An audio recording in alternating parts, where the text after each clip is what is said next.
O segundo livro de Samuel.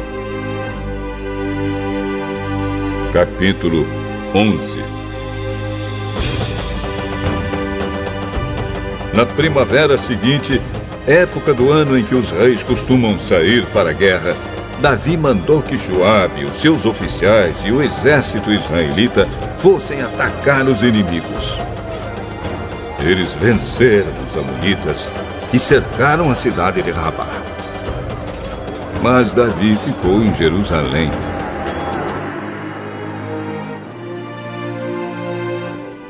Uma tarde, Davi se levantou, depois de ter dormido um pouco, e foi passear no terraço do palácio. Dali viu uma mulher muito bonita tomando banho. Aí ele mandou que descobrissem quem era aquela mulher e soube que era Batseba, filha de Eliã e esposa de Urias, o heteu. Então Davi mandou que alguns mensageiros fossem buscá-la. Eles a trouxeram. E Davi teve relações com ela. Batseba tinha justamente terminado seu ritual mensal de purificação. Ela voltou para casa e depois descobriu que estava grávida e mandou um recado a Davi contando isso. Davi mandou então esta mensagem a Joabe: mande que Urias, o heteu, venha falar comigo. E Joabe obedeceu.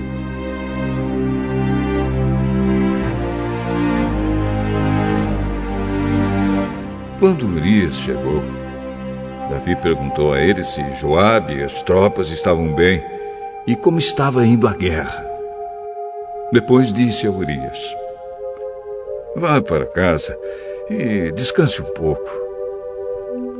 Urias saiu e Davi mandou levar um presente à casa dele. Mas Urias não foi para casa. Em vez disso, dormiu no portão do palácio, junto com os guardas do rei. Quando Davi soube que Urias não tinha ido para casa, perguntou-lhe: você acaba de voltar, depois de ter ficado fora muito tempo? Por que não foi para casa? Os homens de Israel e de Judá estão longe, na frente de batalha, e a Arca da Aliança está com eles. O meu comandante Joabe e os seus oficiais estão acampados ao ar livre. Como poderia eu ir para casa, comer e beber e dormir com a minha mulher? Juro por tudo que é sagrado que nunca poderia fazer isso. Fique aqui o resto do dia. Amanhã eu o mandarei de volta.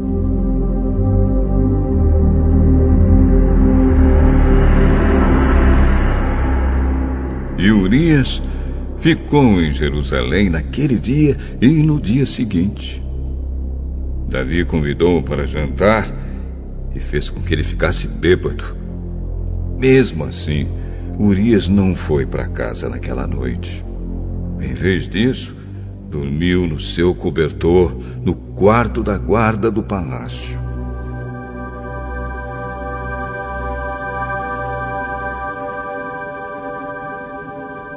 Na manhã seguinte, Davi escreveu uma carta a Joabe e a mandou por Urias. Davi escreveu o seguinte: ponha Urias na linha de frente, onde a luta é mais pesada. Depois se retire e deixe que ele seja morto. Por isso, enquanto estava cercando a cidade, Joabe mandou Urias para um lugar onde sabia que o inimigo estava mais forte.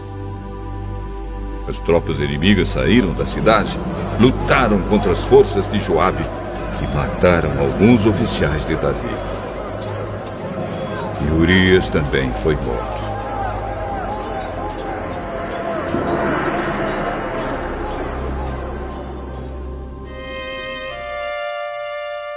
Então Joabe mandou a Davi notícias da batalha. Ele disse ao mensageiro o seguinte: se depois que você contar ao rei tudo sobre a batalha, ele ficar zangado e perguntar: por que vocês chegaram tão perto da cidade para lutar com eles? Não viram que eles poderiam atirar flechas do alto da muralha? Vocês não lembram como Abimeleque, filho de Jerubezete, foi morto? Foi na cidade de Tebes, onde uma mulher atirou de cima da muralha uma pedra de moinho e o matou. Então por que vocês chegaram tão perto da muralha? Se o rei perguntar isso, responda: Urias, seu oficial, também foi morto. Então o mensageiro foi e disse a Davi o que Joabe tinha mandado.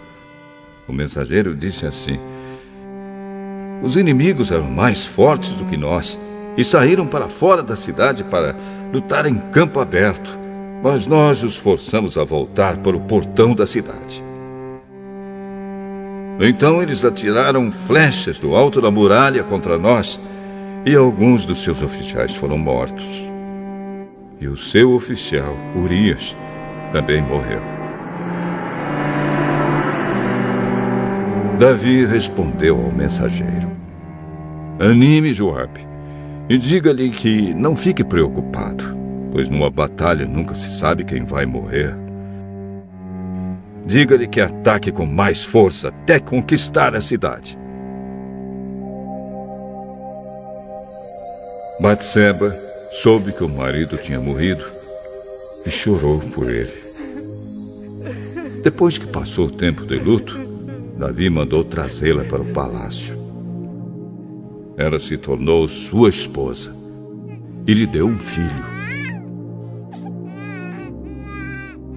Mas o Senhor não gostou do que Davi tinha feito.